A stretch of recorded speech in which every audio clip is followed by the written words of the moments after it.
Imagine a warm evening. Laughter floats in the air, glasses clink, a pleasant ritual. Alcohol is often there. It promises ease. It offers a way to unwind. We see it as a friend. But there is another side to this story, a quieter, more hidden narrative. Behind the laughter, a different feeling can grow, a feeling of unease, a dependence that creeps in softly. This essay is about that other side. It is about understanding. It is about empathy. We need to look deeper, beyond the surface sparkle of the drink. We need to ask why it holds such power, why it can become a trap. This is not about judgment. It is about seeing clearly. The allure of alcohol is ancient. It has been part of human culture for centuries. Alcohol is woven into the fabric of our social lives. Think about it. Birthdays, weddings, work gatherings, even quiet nights with friends. It is often present, expected even. Want a drink? Is a common greeting, a gesture of hospitality, of inclusion. It can feel strange to say no, to be the one without a glass in hand. This social pressure is real, it is often unspoken, but it is there, a gentle current pulling us towards a shared ritual. This expectation to drink can be strong. It starts young for many, a rite of passage, a way to show you are grown up, or part of the group. We see it in movies, in advertisements. Alcohol is linked with fun, with sophistication, with belonging. So, we drink to connect. Why does alcohol have such a hold on us? The answer starts in our brains. When we take that first sip, alcohol gets to work quickly. It releases chemicals, endorphins, dopamine. These are our brain's natural feel-good messengers. Suddenly, we might feel a wave of pleasure, a sense of calm, or a burst of confidence. The world might seem a little brighter. Our worries might seem a little smaller. This immediate reward is very seductive. Our brains are wired to seek pleasure, and to avoid pain. Alcohol offers a quick route to feeling better, or at least, to feeling less. Alcohol does more than just make us feel good for a while. It actively changes how our brain functions. These changes are not always obvious at first, but they are significant. Think of your brain as a complex control center. Alcohol interferes with its signals. It slows down communication between nerve cells.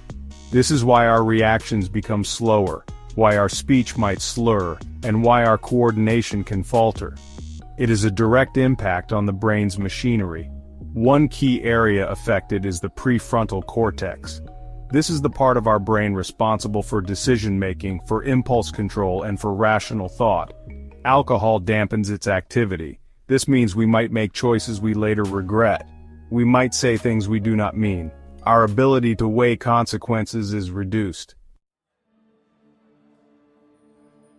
Many people drink to feel less lonely, to connect with others, to quiet the ache of isolation. It seems like a solution, a way to bridge the gap. But often, alcohol has the opposite effect.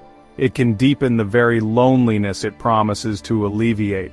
The connections made under its influence can be superficial, fleeting, lacking the genuine understanding that true companionship requires. We might be surrounded by people, but still feel profoundly alone.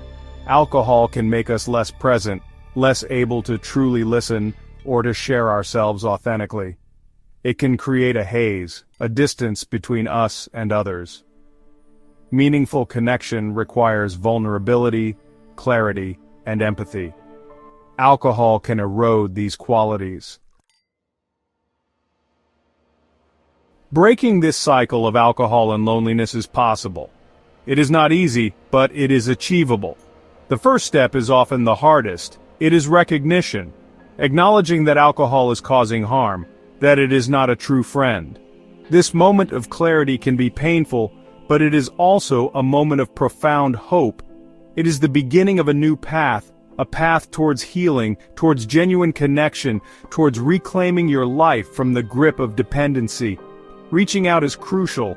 Loneliness thrives in silence, in secrecy. Talking to someone you trust can lift an enormous weight, a friend, a family member, a doctor, or a therapist.